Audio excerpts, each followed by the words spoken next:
celui qui servait d'apport de matière organique, c'était lui qui était les bootsteps. Et puis, lui qui est riche en constituants, en certains micronutriments qu'on utilise, qui est le bout les bouts de phosphate.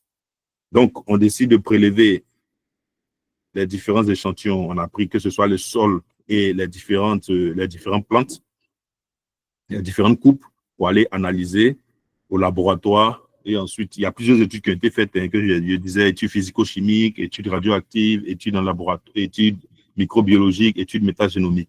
Donc, c'est plusieurs études pour pouvoir évaluer le potentiel de la capacité à utiliser ces différents sous-produits-là pour pouvoir restaurer le site, pour pouvoir être un élément nutritif pour les plantes. Parce que c'est ça, c'est un des aspects. Donc, c'est un peu un modèle d'économie circulaire, c'est-à-dire ces sous-produits qui étaient généralement jetés ne sont plus jetés. Donc, lorsque après extraction du phosphate, après extraction et production, les sous-produits ne sont plus jetés, ils rentrent dans le sec. Ils rentrent dans le sec en étant valorisés en agriculture. Donc, c'est un modèle également, c'est ce qui présente le modèle économique lorsqu'on parle d'économie circulaire dans ce cas-là. Donc, au niveau de la reconversion des sites, il y a plusieurs dimensions qu'il faut en général considérer. Donc, on parle de dimension économique, dimension sociale, dimension environnementale et puis dimension territoriale. Donc, en termes de dimension économique, c'est-à-dire, il faut être prêt vraiment à pouvoir transformer de façon performante ces différents sites-là. Et puis, comment on appelle ça là, en passant la reconversion, il faut que ces sites-là soient vraiment source d'emploi, par exemple. Source d'emploi. Ici, nous, dans nos cas, certainement, les fruits ont commencé à produire, mais ces fruits-là seront utilisés, puisqu'on travaille avec les coopératives de femmes, la coopérative des femmes de Slagma, qui est un peu à quelques kilomètres de Benguéri, et même certaines coopératives au niveau de Benguéri. Donc, ce sont ces différents fruits qu'on va obtenir. Ces femmes-là peuvent les utiliser, peuvent les valoriser. Comme il y a certaines espèces comme l'eucalyptus qui a des valeurs médicinales dont les feuilles et autres peuvent être utilisées également dans tout ce qui est huilerie et autres. Dans la dimension sociale, je reviens encore sur le fait que l'installation d'une mine doit apporter, c'est-à-dire doit contribuer vraiment doit modifier le quotidien de la population, pas négativement, mais positivement, en leur apportant de l'emploi, en mettant en place des formations des jeunes, en créant un peu des centres aérés pour pouvoir occuper cette jeunesse-là. Et puis, pour montrer aussi le caractère social, parce que c'est vrai que tu viens te faire de l'argent, tu viens dans notre zone, ça sera toujours bien de tenir compte de nous, de savoir qu'il y a une population qui vit, il y a une population qui peut servir de ressources humaines, comme aussi qui a besoin aussi de formation pour pouvoir intégrer d'autres systèmes, pas forcément dans les mines, mais pour pouvoir, par exemple, être dans l'agriculture, pour pouvoir être dans plusieurs couches de la société. Donc, généralement, certaines mines peuvent venir s'installer pour dire, bon, tiens, on va tout faire pour encourager l'agriculture. Parce que généralement, quand une mine s'installe dans une zone, l'agriculture est délaissée, très souvent. Donc, certaines mines peuvent dire, bon, nous, on va essayer d'accompagner tous les agriculteurs pour que, effectivement, bien qu'on puisse prendre certains agriculteurs pour travailler sur les mines, mais ceux qui vont décider, ou bien maintenir ceux qui ont des grandes parcelles, qui ont de grands champs, pour pouvoir toujours continuer cette agriculture-là, pour pouvoir nourrir la population. Parce que lorsqu'on délaisse l'agriculture pour les mines, c'est clair que ces zones-là deviennent très, très chères, bien qu'elles ne présentent pas un aspect peut-être une couche sociale riche, mais comme on le dit, là où il y a les mines, il y a de l'argent, donc tout le monde veut avoir sa part. Et la dimension environnementale, qui est vraiment de modifier l'écosystème. De modifier l'écosystème. Nous savons, il y avait présenté les mines. L'impact des mines, c'est des sites dégradés, c'est des acides, des drainages mini-acides, c'est pas mal de choses qui présentent un danger. Donc, dans ce cas, en prenant en compte cette dimension-là, c'est de changer le modèle en décontaminant les sites, en valorisant les sites autrement, en présentant une biodiversité plus conviviale qui peut être rentable à la population surtout. Et puis le développement territorial. Donc, si par exemple le site qui était avant un site minier devient par exemple un site agronomique communautaire, c'est bénéfique à toute la population parce qu'il y a de l'emploi qui sera créé et autres. On va voir un peu les différentes reconversions des mines qui ont eu lieu, qui ont vraiment modifié certaines régions et qui ont vraiment donné de la valeur aux habitants qui sont dans ces zones-là, qui se redécouvrent, qui deviennent aussi riches, bien que la mine soit partie, mais les activités qui sont post-minières, les activités post-minières leur apportent de l'argent et ont permis de pouvoir développer encore certains skills. Donc, un exemple, un modèle de reconversion, c'est ici l'agriculture urbaine et périurbaine. En Côte d'Ivoire, par exemple, il y a une ONG qui a reconverti un site minier. Attention. Il y a une ONG qui a reconverti un site minier en site piscicole et en plus de ça, avec aux alentours des sites agronomiques. Donc, c'est par exemple un modèle de reconversion qui est très important, qui peut permettre à la population de pouvoir avoir du travail, qui peut les aider à pouvoir, si possible, les premières études qui ont été menées ont présenté des toxicités moins dangereuses, donc qui contribuent également à la sécurité alimentaire. Donc, les systèmes qui peuvent être développés sur les sites miniers, il y a l'agriculture, il y a l'essai high-tech, comme dans certains pays plus développés, il y a les jardins communautaires qui sont des jardins où toute la population va essayer de mettre en place ces cultures maraîchères ou bien mettre en place des élevages pour pouvoir, pour source de revenus. Et puis, nous avons maintenant un autre système qui est de plus en plus développé, qui est l'aquaponie. L'aquaponie qui est une fusion de l'élevage du poisson et de l'agriculture. C'est beaucoup plus développé. Soit c'est un système qu'on met en place pour que les poissons, en se nourrissant, vont avoir des déchets, vont émettre des déchets. Ces déchets qui sont utilisés là, qui sont utilisés sont riches en nutriments qui peuvent être bénéfiques pour la plante. Donc, vous voyez, même dans le système d'économie circulaire qu'on met en place, qui est la mine qu'on valorise, la mine, on a décidé de valoriser les déchets de la mine, mais on ne s'arrête pas là. On va même, en mettant un système aquaponique, à pouvoir valoriser les déchets du poisson en utilisant pour l'agriculture. Donc, c'est pour présenter à quelle fin l'économie circulaire, c'est pas seulement en mine, mais ça touche pratiquement toutes les couches de notre société. C'est à nous maintenant d'avoir des idées plus ingénieuses à mettre en place. Donc, en Afrique du Sud, nous avons un exemple qui est le projet Food Gardens for Africa, qui s'est mis en place sur 300 hectares, c'est-à-dire qui prend en compte 5 sites miniers. Et puis, sur ce projet-là, le site qui a été restauré a créé 800 emplois directs. Nous avons 2,5 tonnes de légumes, l'investissement de 8,5 millions de dollars. Et puis, nous avons une réduction du CO2. Donc, un des aspects avantageux de post-minier qui est là. C'est-à-dire, la mine est partie, mais la population se retrouve en se faisant de l'argent. Il y a une formation qui est organisée, il y a de l'emploi qui est créé et comment on appelle ça là, la capacité locale est valorisée encore plus davantage par rapport à quand la mine n'était pas là. Parce qu'ils ne pensent pas que la mine prenait plus de 800 personnes dans le village. Mais là, on a plus de 800 emplois directs. Ça, on dit emploi direct. Donc, ça veut dire de façon indirecte, il y a certains encore qui bénéficient. Un aspect de la valorisation des sites en termes d'économie circulaire, c'est l'écotourisme. L'écotourisme qui est en général, c'est-à-dire au niveau des sites miniers, on décide maintenant de repenser le modèle en développant plusieurs patrimoines. Donc ici, on parle patrimoine géologique, patrimoine industriel et puis la biodiversité restaurée. Donc, au cours de mon dernier voyage en Chine, j'ai visité une mine, la mine de Suishan, qui était une ancienne mine qui a été valorisée, qui est aujourd'hui, où il y a un circuit qui est mis en place pour tous les visiteurs pour pouvoir voir un peu, où on nous présente l'historique de la mine, mais également pour pouvoir voir un peu comment cette mine-là a été valorisée.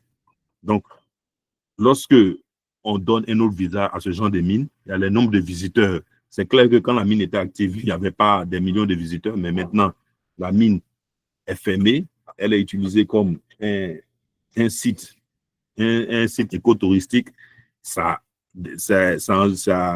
a plus de personnes maintenant qui visitent le site et c'est payant. Et en plus de ça, il y a toujours des aspects géologiques où on présente un peu tout le processus d'extraction des mines et autres. Et également, il y a l'architecture qui est totalement revue, Il y a certains aspects qui sont conservés, comme aussi, il y a certains aspects qui ont été changés pour donner un aspect plus convivial. Et puis, nous avons la végétation qui renaît. Parce que tout ça là, par exemple, sur les flancs de montagne qu'on voit ici, c'était le site minier qui continuait. Mais aujourd'hui, qui a été remplacé par plusieurs espèces d'arbres et autres, y compris les bambous, pour pouvoir réhabiliter ces différents sites-là. Donc, c'est un peu un aspect écotouristique en termes de valorisation des sites qu'on peut avoir. C'est-à-dire, c'est clair, on peut, dans l'économie circulaire, on peut utiliser les résidus, comme aussi le site même qui a été dégradé, ce site-là, on peut le réutiliser en d'autres thèmes pour le valoriser et pour le rendre plus économique pour la population et pour la localité. C'est en ce sens-là que l'économie circulaire est beaucoup plus intéressante. Au niveau du Ghana, le Ghana également avait mis en place, a repensé aussi son modèle d'économie circulaire en valorisant au niveau des différents sites miniers qui avaient été mis en place, créer un circuit pour pouvoir, un circuit aussi pour pouvoir visiter tous ces sites-là et pour pouvoir développer également une sorte de tourisme pour la population. Parce que c'est clair que ces mines-là, tout site minier a une histoire. Tout site minier a une histoire. Et très souvent, ces histoires-là sont vraiment intéressantes à écouter. Et surtout, les reconversions qui sont faites sur ce site-là, c'est vraiment, ça booste la population. Et ce sont des exemples pour d'autres pays pour pouvoir valoriser les sites. Donc, au Ghana, ce site, c'est 45 000 visiteurs. On a 1200 emplois qui sont créés et il y a des formations, des guides qui se font pour pouvoir continuer à pérenniser ce site-là. Et en plus de ça, ce site met en place plusieurs systèmes d'interprétation pour que ce soit des Anglais, que ce soit des francophones, des Espagnols, des Italiens qui viennent, on puisse toujours, la langue ne soit pas une barrière, mais on puisse toujours continuer à pouvoir se faire de l'argent. Un autre aspect de valorisation de sites en termes d'économie circulaire, c'est au niveau des énergies renouvelables. La dernière fois, lorsque je présentais, par exemple, au niveau de la mine de Benguiri, il avait dit, souvent, il y avait de grands vents qui, par exemple, cassaient les branches de l'eucalyptus.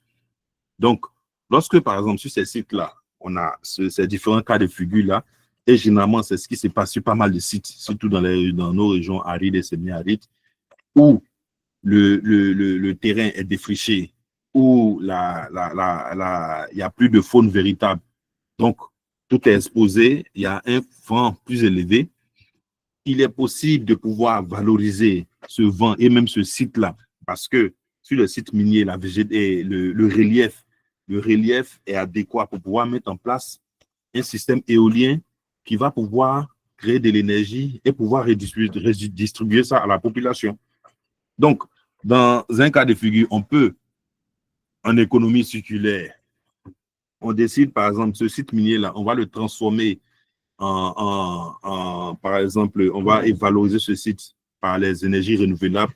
Donc, en développant tout ce qui est éolien et autres, il y a production d'énergie et cette énergie-là est redistribuée à la population. Donc, si par exemple la population payait pour l'électricité, elle ne payera plus pour l'électricité parce qu'il y a un système qui est mis en place. Et même cette population-là, nous tous on le sait, c'est possible de vendre l'électricité. Donc, on peut mettre en place des modèles plus adéquats pour pouvoir revendre cette énergie-là aux villes et villages environnants qui peuvent être source de revenus pour la population et même pour la région. Donc, c'est à chaque échelle que chacun développe, quoi. C'est-à-dire, c'est possible pour des pays qui sont plus développés et autres, ou bien qui ont un système, ou bien qui ont des formations plus poussées, ils peuvent décider de revaloriser leur site minier autrement, tandis que d'autres peuvent le faire en agriculture, comme d'autres peuvent dire, bon, on va utiliser l'énergie renouvelable pour pouvoir valoriser les sites parce que le relief s'y prête. Donc, si, avec la topographie qui est mise en place, on essaie d'épouser la topographie qui est mise en place pour mettre en place tous les systèmes éoliens, c'est un avantage et ce sont des sites qui sont revalorisés. Et en plus, l'avantage qu'il y a encore, c'est qu'on peut toujours placer les panneaux solaires et autres.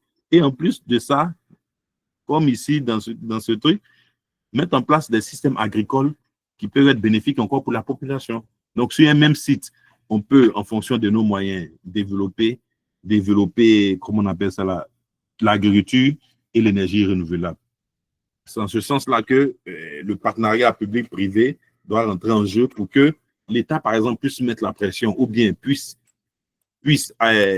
accompagner la réhabilitation, la restauration des sites afin que cela soit bénéfique pour les communautés locales et même environnantes. Donc, c'est un peu ce cas de figure. Et en termes d'énergie renouvelable, je parlais des pays qui ont ces moyens-là.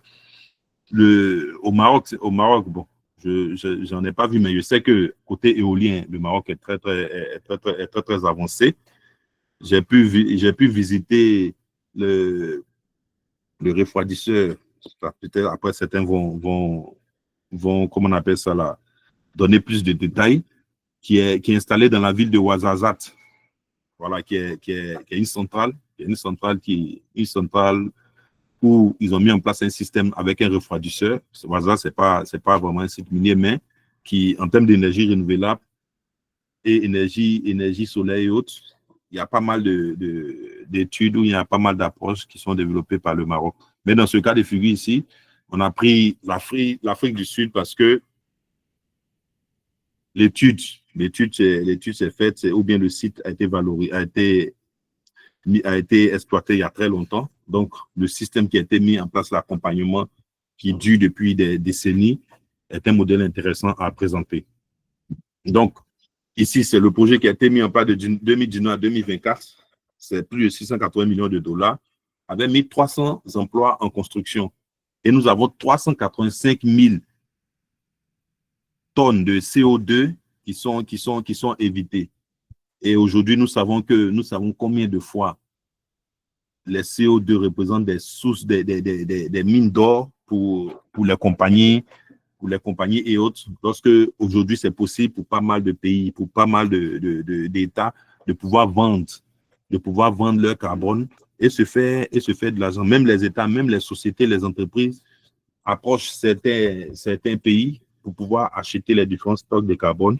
C'est un système qui est vraiment intéressant, en ce sens que avec le principe pollueur-payeur, certains pays et certaines entreprises et autres, pour réduire leur CO2, décident d'acheter des CO2 avec d'autres pays qui soit en consomment plus ou bien qui en consomment moins, mais qui peuvent être avantageux pour eux. Donc, en ce sens que il y a des entreprises qui peuvent. Moi, je connais, par exemple, une entreprise au niveau de tout ce qui est carbone et autres, livelihood, qui bosse avec pas mal d'entreprises comme MS et autres, où MS décide, par exemple, d'acheter pour réduire un peu son empreinte carbone, d'acheter avec certains pays qui ont, comme le Gabon, par exemple, qui ont un système forestier qui est beaucoup plus intéressant.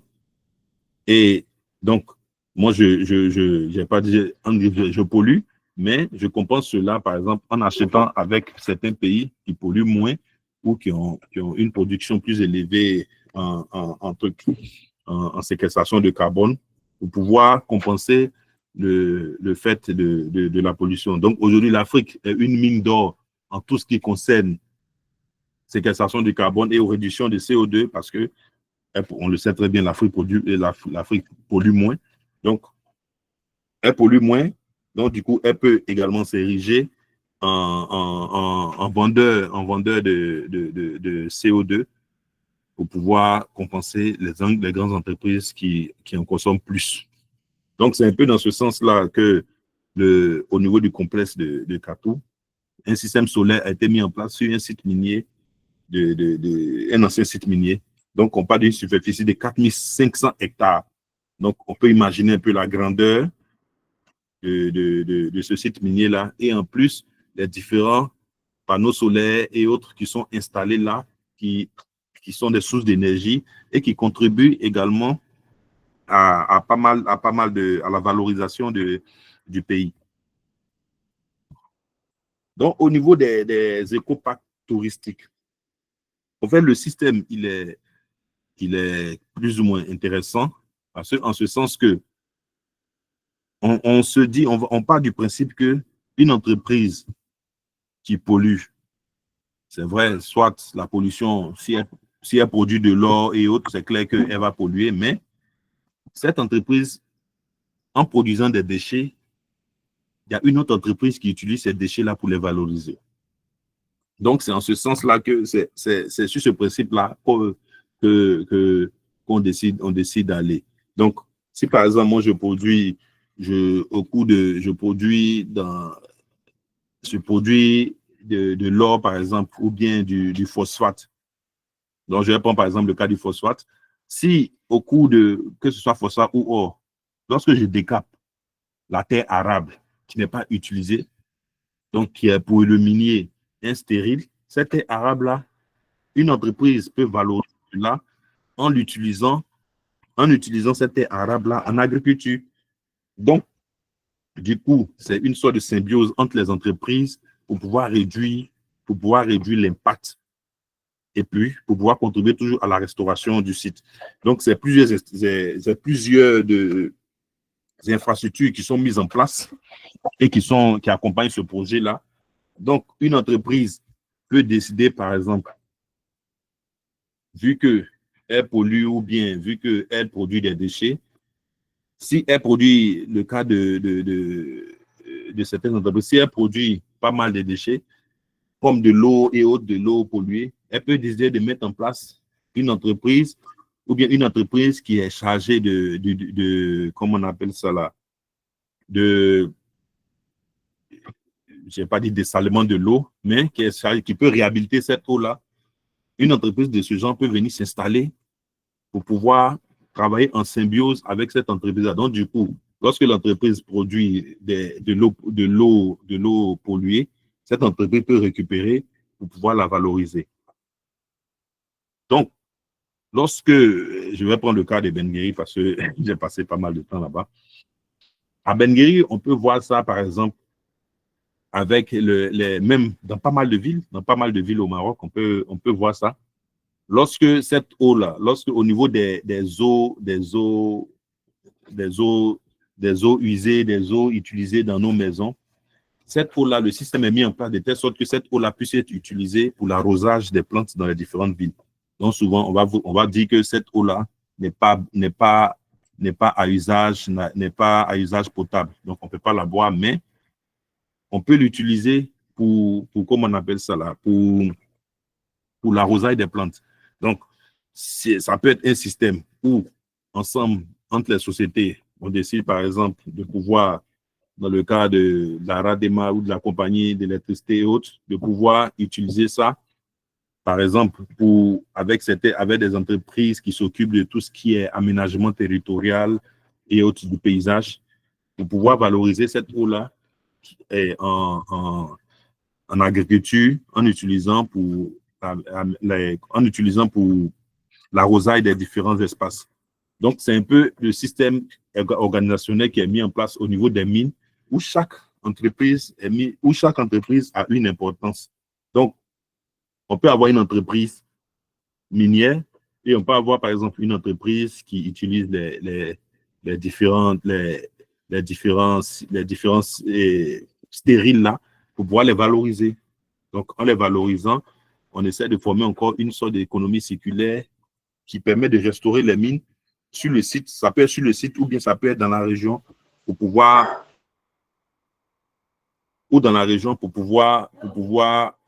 réduire l'impact négatif du site.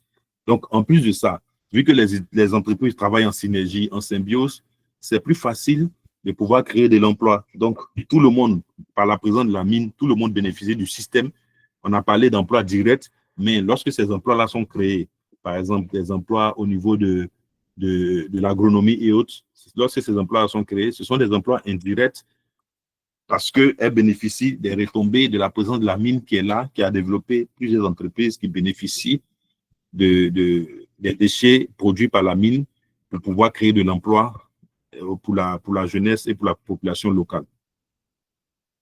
Donc, nous avons deux études au niveau du Burkina et de l'Afrique du Sud.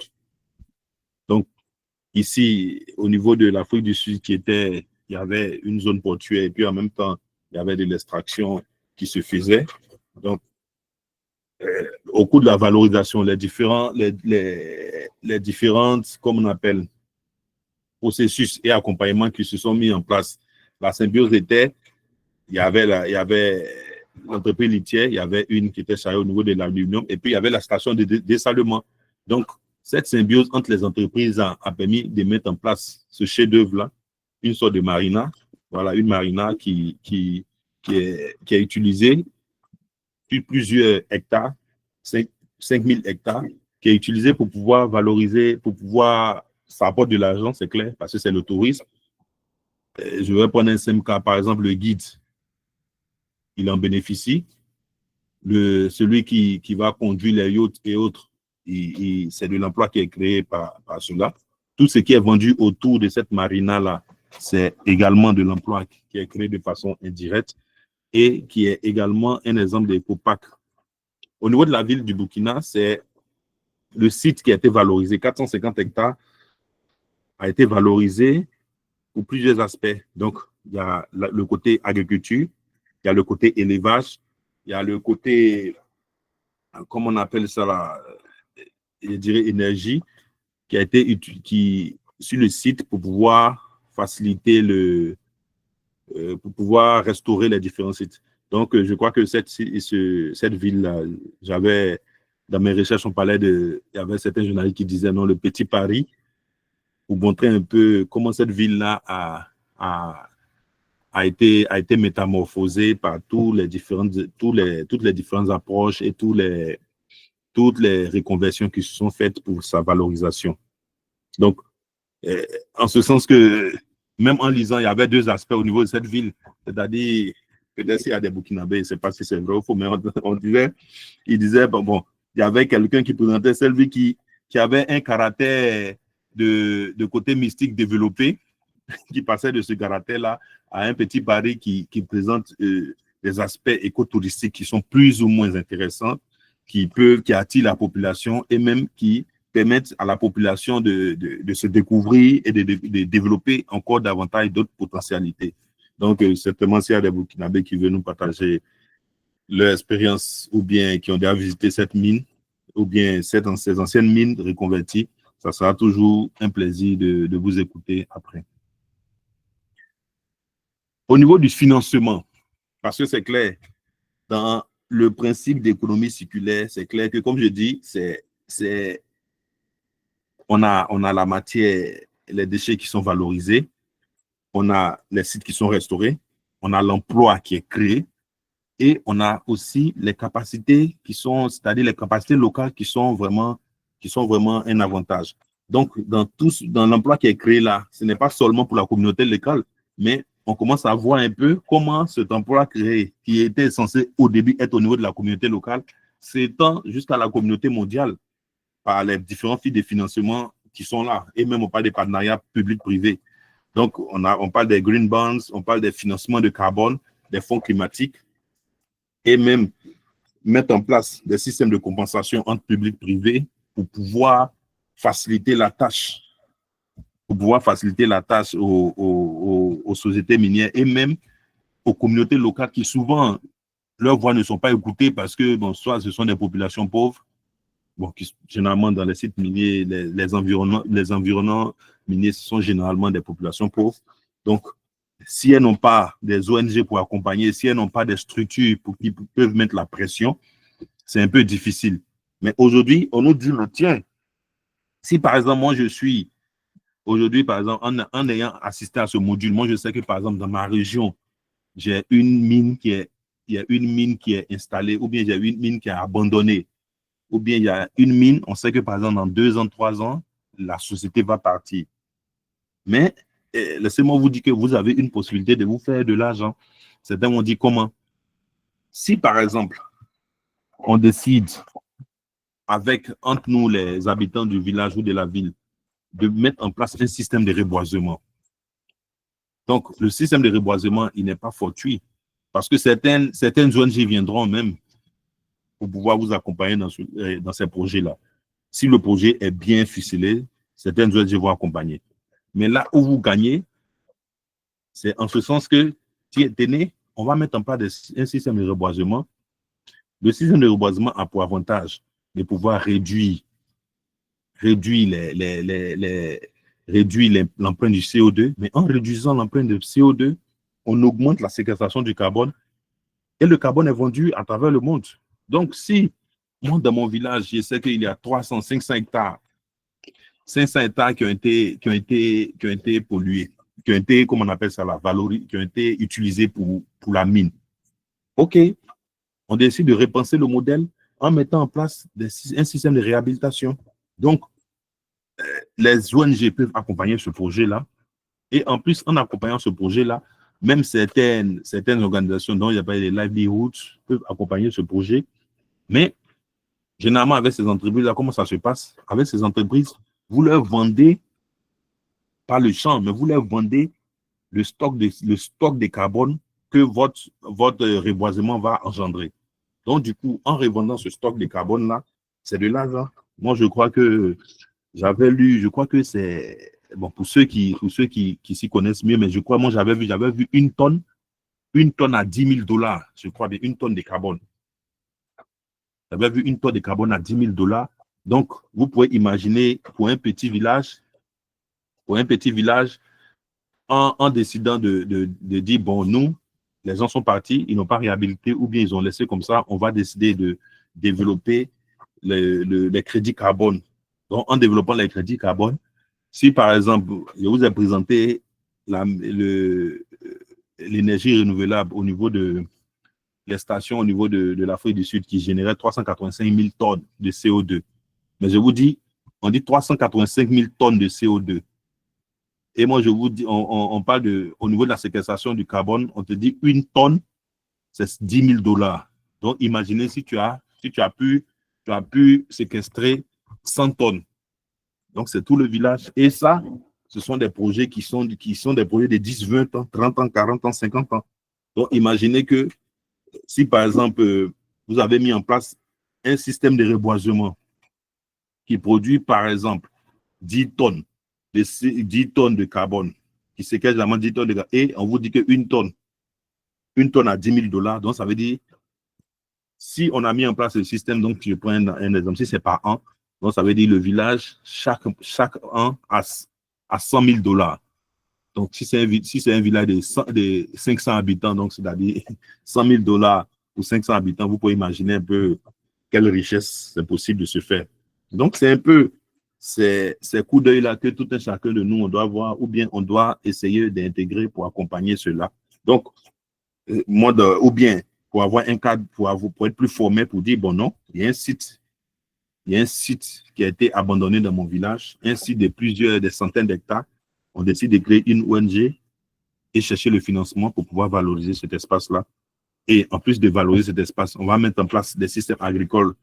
Donc ça, c'est aussi des idées que je donne. Mais là, on parle du financement climatique et des fonds climatiques. Ça existe. Il y a des entreprises et les États qui ont il avait présenté ça la dernière fois. Et demain, on va voir l'enjeu au niveau des l'enjeu juridique et autres. Du fait qu'il y a eu pollution, il doit y avoir des dédommagements. Donc, il y a certains organismes qui mettent cette pression-là à certaines entreprises ou bien même à certains États parce qu'il y a des conséquences qui sont mises en place pour pouvoir accompagner les projets de réhabilitation. Donc, en tant que les ONG qui sont informées peuvent décider de faire pression sur ces organismes-là pour que les organismes puissent faire la pression sur nos États pour pouvoir dégager ces fonds-là qui peuvent être valorisés par la population. Donc, en mettant en place des systèmes agricoles, c'est de l'argent et de l'emploi que la population se fait. Il va avoir moins de zones rurales parce que on va se dire non, il n'y a plus de champs, donc il n'y a plus de travail, donc on va décider de quitter la zone. Non, puisque la zone commence à avoir un autre aspect plus honorant, honorifique. Donc, les jeunes peuvent continuer à revenir. Il y a des zones comme ça où des jeunes se sont construits, se sont développés sur des anciennes mines parce que cette jeunesse a su poursuivre le processus de réhabilitation. Elle a été informée.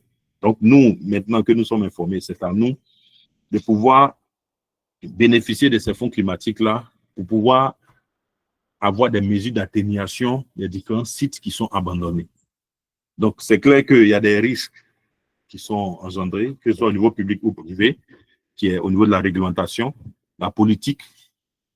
Voilà, ça dépend des systèmes politiques. Au niveau du côté social, quel est la place du côté social pour ce public-là. Et puis, il y a différents cas de force majeure qui peuvent arriver. Donc, au niveau du privé, c'est le côté technique qui peut porter défaut, les financiers qui ne sont pas prêts souvent à accompagner le projet, le côté commercial, comment valoriser cela et autres, et puis le côté opérationnel, la faisabilité. Donc, pour conclure, on dira que l'économie circulaire appliquée aux sites miniers restaurés constitue un modèle innovant de création de valeur durable et partagée. Les solutions présentées, nous avons l'agriculture, l'écotourisme, l'énergie renouvelable, ont démontré leur faisabilité technique et rentabilité économique, comme j'ai présenté dans les différents cas de figure. L'éco-parc industriel et la symbiose territoriale offrent des modèles organisationnels particulièrement adaptés au contexte africain. Donc, l'évolution des mécanismes de financement facilite désormais la mobilisation des capitaux nécessaires au projet de restauration. Et du coup, la réussite de cette transformation repose sur une approche intégrée, combinant, et ça c'est très important, une approche intégrée combinant innovation technologique, modèle économique durable et implication des communautés locales. Je dis encore implication des communautés locales. Il faut que les communautés locales soient impliquées au processus de réhabilitation, au processus de restauration. Parce que c'est clair, on ne peut être heureux tous ceux. Donc, il faut inclure la communauté locale pour le succès ou pour la réussite des projets de réhabilitation et même dans le processus d'économie circulaire. Parce que le processus d'économie circulaire, ça prend en compte tout cela, que ce soit innovation technologique, modèle économique et puis la communauté locale. Donc, merci encore pour votre attention. Et puis, voilà, nous sommes pour les questions maintenant, je suis ouvert. Pour ceux qui veulent les poser, vous pouvez lever les mains ou activer votre micro. Merci.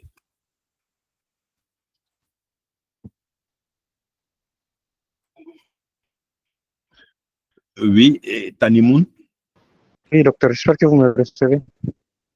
Oui, oui, je vous reçois. En fait, ma question est surtout liée à la séance précédente. En fait, lors de la séance précédente, vous avez évoqué brièvement le protocole expérimental d'usage du phosphogypse sur l'ensemble de vos travaux de restauration de sites miniers.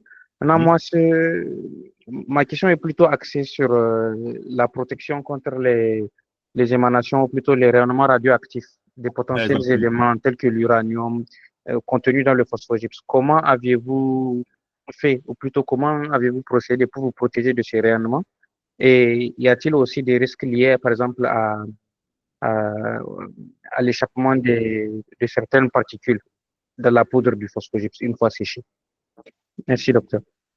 Ok, merci. Bon, je vais prendre trois questions et puis Diane Dobé.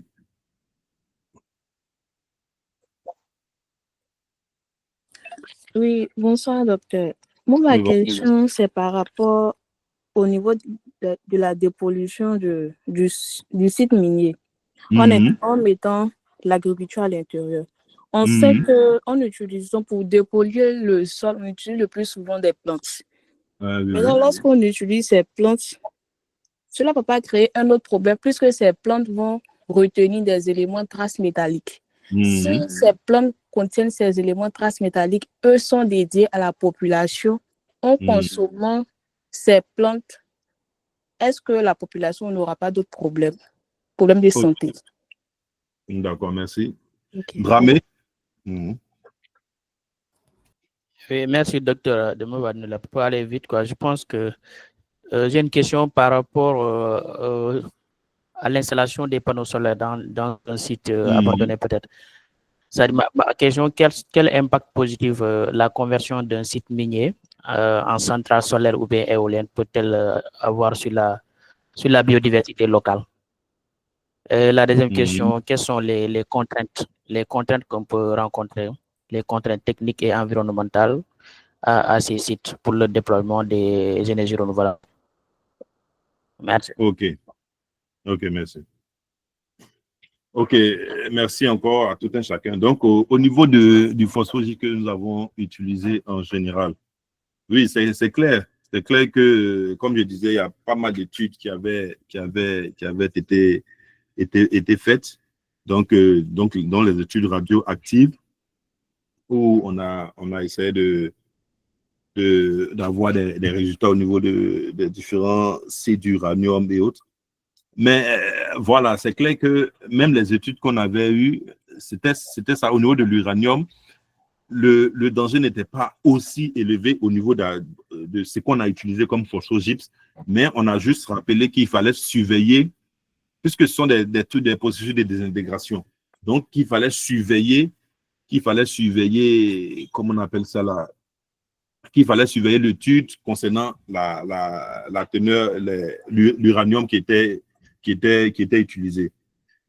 Donc, dans les études, ou du moins dans les modules précédents, je soulevais un aspect très important qui était de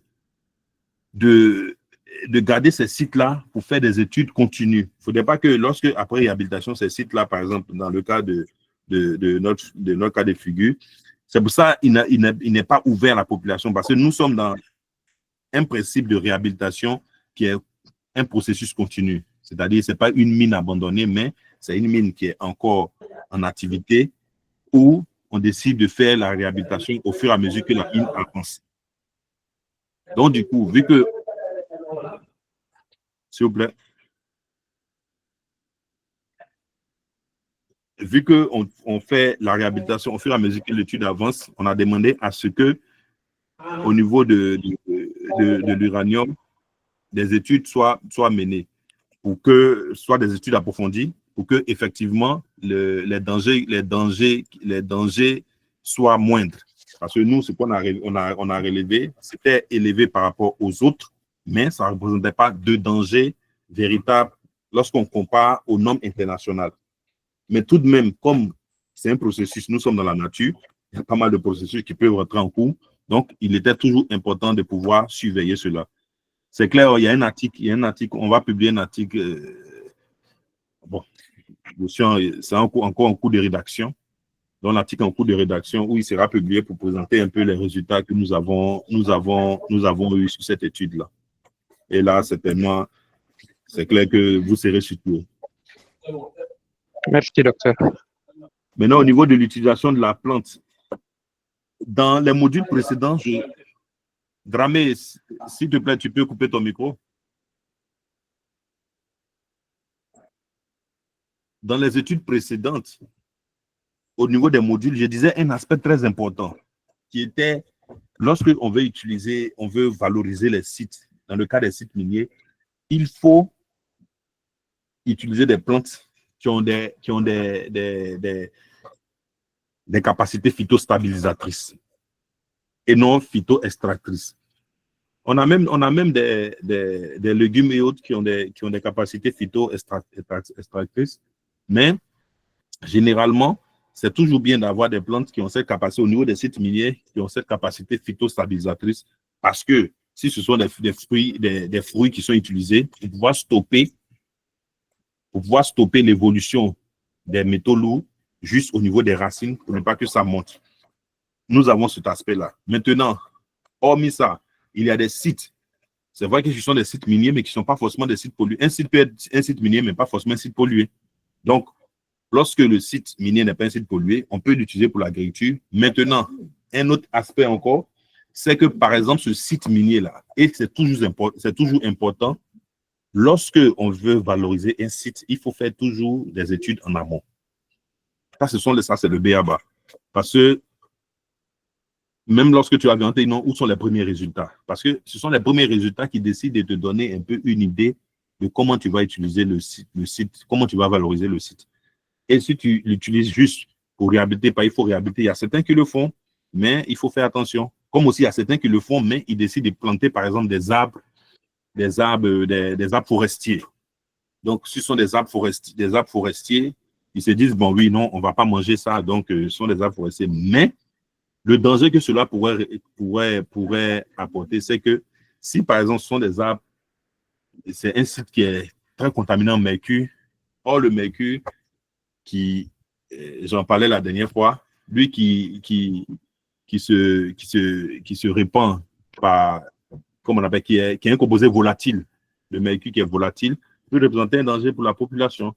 Donc, une chose importante, lorsqu'on veut faire une réhabilitation, il faut faire toujours des études préliminaires avant. Donc, il faut faire des analyses physico-chimiques avant même la valorisation du site.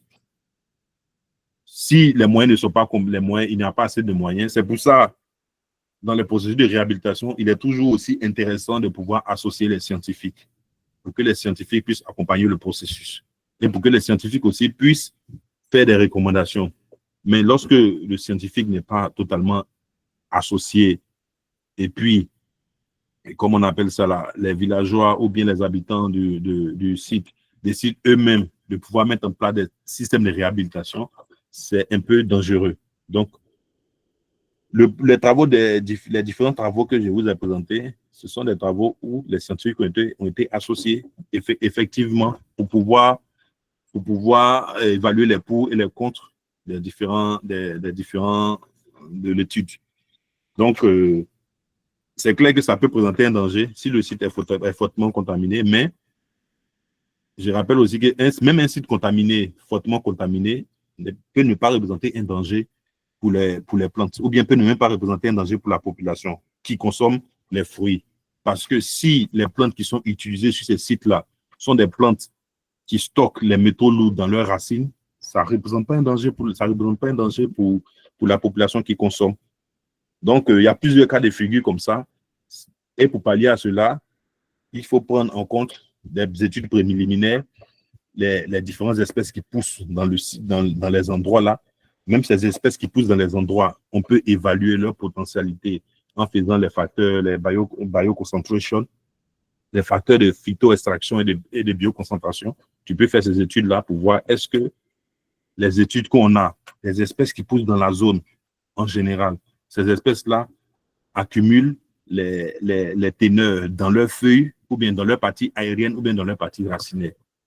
Donc, tout ce que j'ai en train de raconter, c'est de la science. C'est pour ça qu'il faut intégrer vraiment. C'est vrai qu'on parle de la communauté locale, mais pour parler d'innovation, il faut que c'est la science qui parle d'innovation. Donc, il faut que le scientifique soit intégré au processus pour que l'innovation qui soit apportée soit complète. On intègre les partenariats publics-privés, on va intégrer la communauté locale, on va intégrer nos dirigeants, on va intégrer les entreprises, mais il faut intégrer aussi les entreprises, comme on appelle, le scientifique, pour pouvoir avoir une approche un peu plus à long terme même, peut-être pour faire même des procédés de modélisation, pour dire, mais tiens, dans quelques années, attention, il peut y avoir un danger là. Donc, la troisième question qui est, quel impact positif sur la biodiversité au niveau des énergies éoliennes? Dans le processus de réhabilitation, c'est pour ça qu'il dit, on peut fusionner l'agriculture avec ces différents sites qui sont utilisés pour tout ce qui est éolien. Parce que ces sites-là, ce sont des sites où souvent il y a de forts vents. Il y a de forts vents. Donc, ces forts vents-là, on peut les exploiter pour pouvoir faire de l'électricité. Donc, du coup, la dernière fois, j'ai discuté avec un topographe où on parlait comme ça pour dire, tiens, les topographes ont leur mot à dire dans le processus de réhabilitation. Parce que les topographes doivent être inclus, bon, c'est tout ça la science aussi, on doit les inclure dans le processus de réhabilitation pour que eux aussi puissent dire, mais tiens, voici les endroits qui sont potentiellement utiles pour pouvoir mettre en place, ou qui peuvent être valorisés pour l'énergie solaire, ou bien voici comment on peut essayer de remblayer pour que même le remblayage soit bénéfique pour l'agriculture, aussi bien pour l'agriculture que pour, comment on appelle ça là, que pour l'énergie renouvelable. Donc, c'est tout le monde sur la réhabilitation. Ce sont des chimistes, des agronomes, ce sont des comment on appelle ça là, tous ceux des énergies renouvelables. C'est tout le monde qui doit être associé en fonction du projet que tu veux mettre en place. C'est surtout ça. Mais pour quelqu'un qui veut mettre en place une réhabilitation par l'énergie renouvelable, c'est clair que tu dois avoir les moyens. Parce que l'énergie renouvelable, quand même, ça demande quand même certains moyens intéressants pour pouvoir mener ce genre d'études-là. Badr. Bonjour tout le monde. Bonjour. Bonjour, monsieur Donatia. Je vous remercie pour votre présentation, c'était clair.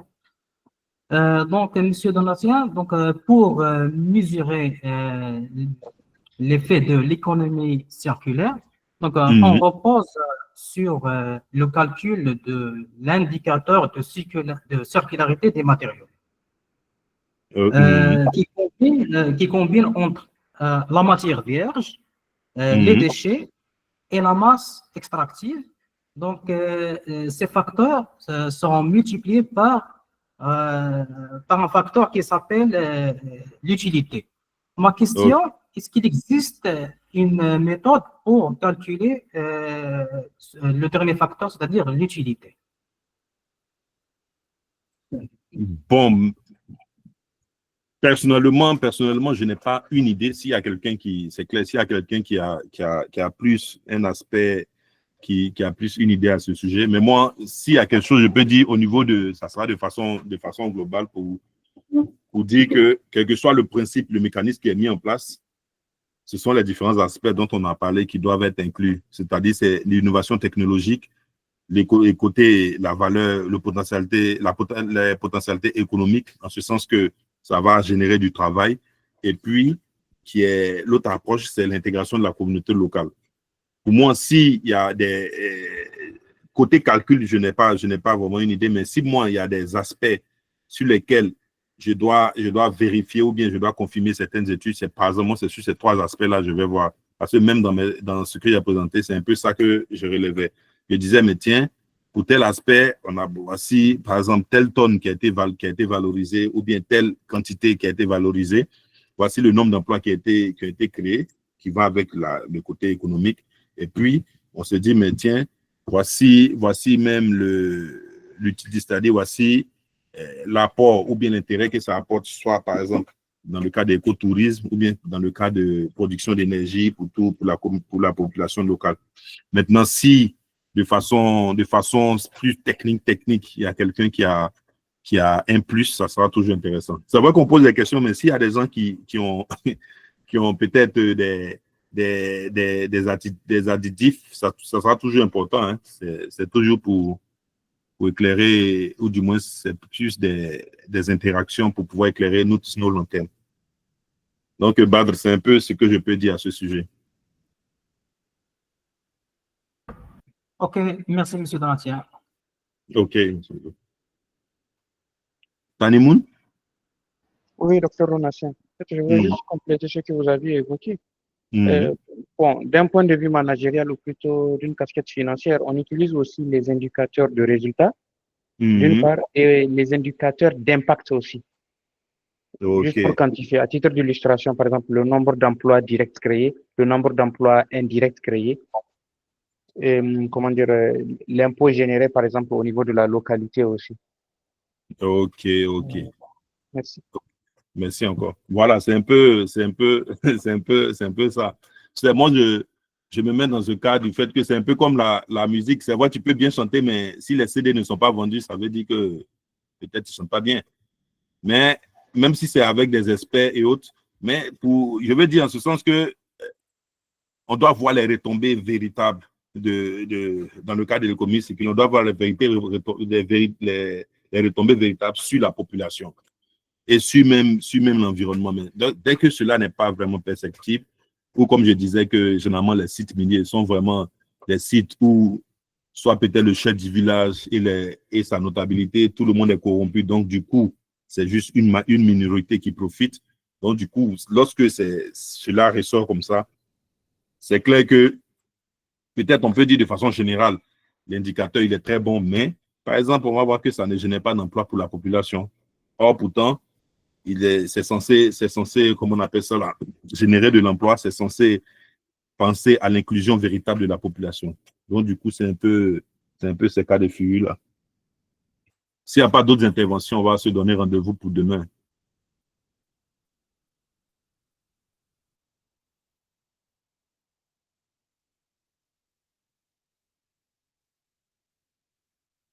Vous avez il n'y a plus de questions?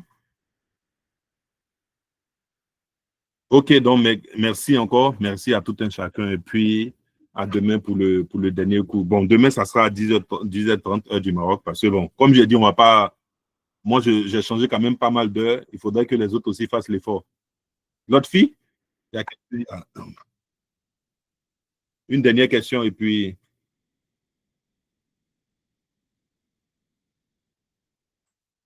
Une dernière question? Ok, donc merci encore. Merci à tout le monde et puis à demain pour la dernière séance.